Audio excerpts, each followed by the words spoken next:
Guys আজকে আমরা করতে যাচ্ছি ওয়াটার বেলুন চ্যালেঞ্জ, আর আমার সাথে থাকছে তো চলুন বেশি দেরি না করে ভিডিওটি শুরু করা যাক। এগুলাই হচ্ছে সেই ওয়াটার বেলুন যেগুলা দিয়ে আজকে চ্যালেঞ্জটা আমরা করব। আর এই চ্যালেঞ্জটা করার জন্য আমরা এখানে মোট 20টা ওয়াটার বেলুন নিয়েছি। আমরা এখন যে জায়গাতে এই চ্যালেঞ্জটা করব সেই জায়গাটা আমরা ঠিকভাবে পরিষ্কার করে নিচ্ছিলাম। চ্যালেঞ্জটা শুরু করার আগে আমি আপনাদেরকে চ্যালেঞ্জের রুলসটা বলে দেই। প্রথমে বোতল ঘোরানো হবে এবং বোতলের মাথা যার দিকে পড়বে সে ঝুড়ি থেকে একটা বেলুন নিয়ে সবার দিকে ঢিল মারবে। তো গাইস সবকিছু ঠিক করার পর এখন আমরা আমাদের চ্যালেঞ্জটি শুরু করে দিব। চ্যালেঞ্জের শুরুতেই প্রথমে বোতল ঘোরানো হলো এবং বোতল ঘোরানোর পরে প্রথম ওয়াটার বেলুনটি আমার মাথায় লাগলো, মানে আমাকে দিয়ে চ্যালেঞ্জটি শুরু করা হলো।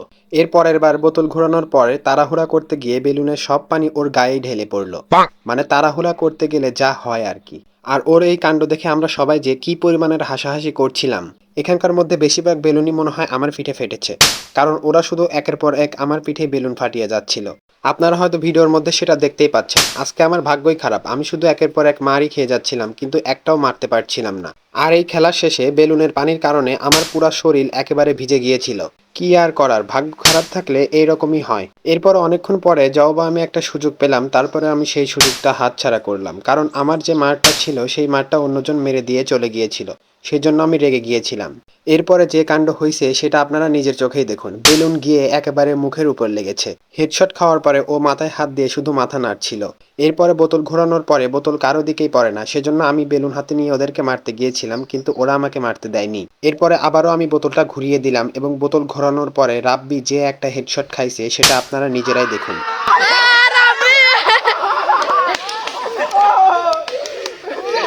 সত্য কথা বলতে এই খেলাটি আমাদের সবার কাছেই অনেক বেশি ভালো লাগছিল। মূলত এই খেলাটি আমরা সবাই অনেক বেশি এনজয় করছিলাম। আপনারা যদি এই ভিডিওর সেকেন্ড পার্ট চান তাহলে অবশ্যই একটি লাইক করে দিবেন আর কমেন্ট বক্সে পার্ট 2 লিখে কমেন্ট করবেন। তাহলে আমি যত তাড়াতাড়ি সম্ভব এই ভিডিওর পার্ট 2 আপলোড দেওয়ার চেষ্টা করব। তবে পার্ট 2তে একটা ইন্টারেস্টিং ব্যাপার থাকবে, সেটা হচ্ছে ওয়াটার বেলুনের পরিবর্তে আমরা সেখানে ডিম ব্যবহার করব। তাহলে তো আপনারা বুঝতেই পারছেন যে পার্ট 2 আসলে কত মজা হতে চলেছে। আর এই খেলার সবচেয়ে মজার কাহিনী ঘটেছে হচ্ছে এখানে, যে বোতল কার দিকে পড়েছে সেটা না দেখেই সবাই দৌড় দিয়েছে। মানে সবাই একেবারে বোকা হয়ে গিয়েছে, মানে যার দিকে বোতল পড়েছে সেও দৌড় দিয়েছে, আবার যার দিকে পড়ে নাই সেও দৌড় দিয়েছে। আর এখন তো বেলুন লাগলো কিন্তু বেলুনটা ফাটলো না। এরপরে আমি আবারও বোতলটা ঘুরিয়ে দিলাম এবং যে বেলুনটা পেলো সে কাজে লাগাতে পারলো না।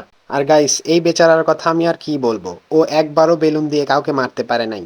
সেজন্য আমি ওকে একটা চান্স দিয়েছিলাম, কিন্তু সেটাও কাজে লাগাতে পারি নাই। তারপরে ইচ্ছা করে আমি ওকে আবারও একটা চান্স দেই এবং অ্যাট লাস্টও এই প্রথম কাউকে মারতে পেরেছে। আজকের ভিডিওটি এই পর্যন্ত। ভিডিওটি ভালো লাগলে একটি লাইক দিয়ে দিবেন আর আমার চ্যানেলটিকে সাবস্ক্রাইব করে পাশে থাকবেন। ধন্যবাদ সবাইকে, আল্লাহ হাফেজ।